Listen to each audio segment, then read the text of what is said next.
कि प्रथम भक्त संतन कर संगा गुजर रज मम कथा प्रसंगा।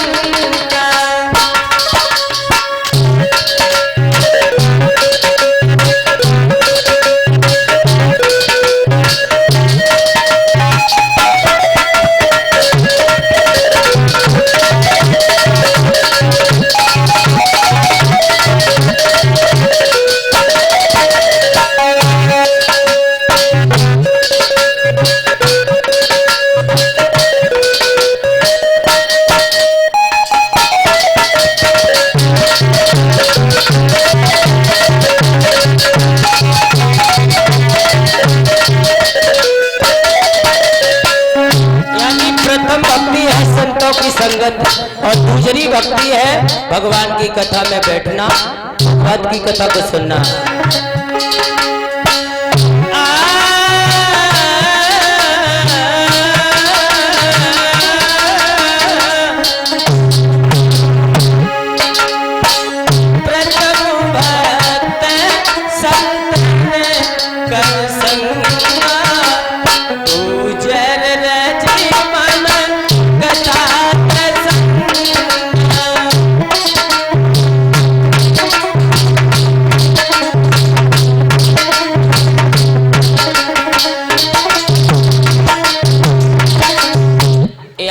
प्रथम भक्त संतन कर संगा और दूजर रज मम कथा प्रसंग। यानी दूजी भक्ति है कथा सुनना, भगवान की कथा में बैठना, भगवान की कथा में आना, भगवान की कथा से जाना।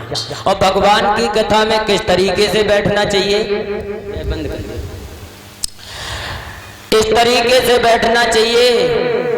हमारे कवियों ने लिखा है कि कोई अगर गंदे कपड़ा पहने है तो उसे देख करके हंसना नहीं चाहिए। हाँ, कोई तुमसे ताकत में कमजोर है तो उसे भी देख के नहीं हंसना चाहिए, क्योंकि भगवान की कथा में इस तरीके से बैठो। किस तरीके से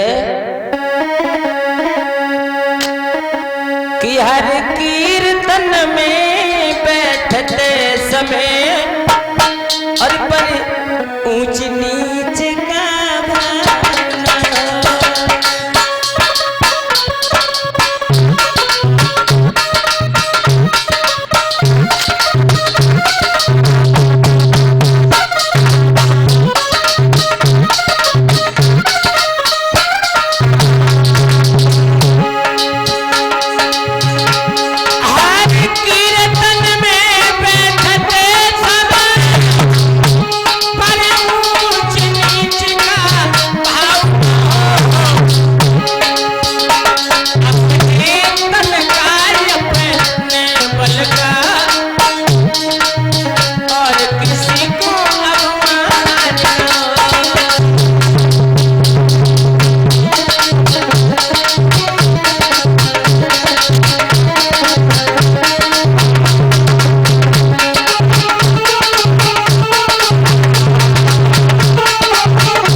कीर्तन में बैठते समय ऊंच नीच का भाव नहीं होना चाहिए, क्योंकि देखिए जब बच्चा पैदा होता है तो उस बच्चे की कोई जात नहीं होती है।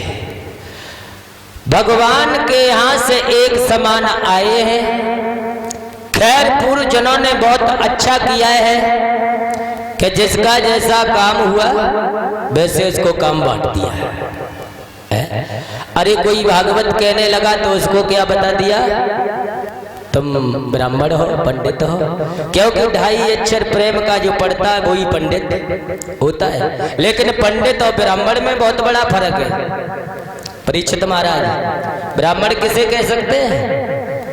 ब्राह्मण उसे कहते सकते हैं जिसे सब वेदों का ज्ञान हो, यानी 4 वेद 6 शास्त्र यानी 18 पुराणों का। और ब्रह्म कैसे कहते हैं? ब्रह्म उसे कहते हैं जिसे नख से लेकर के चोटी तक का ज्ञान हो जाए, उसे ब्राह्मण कह सकते हैं। क्योंकि ब्राह्मण कोई दुनिया में है ही नहीं।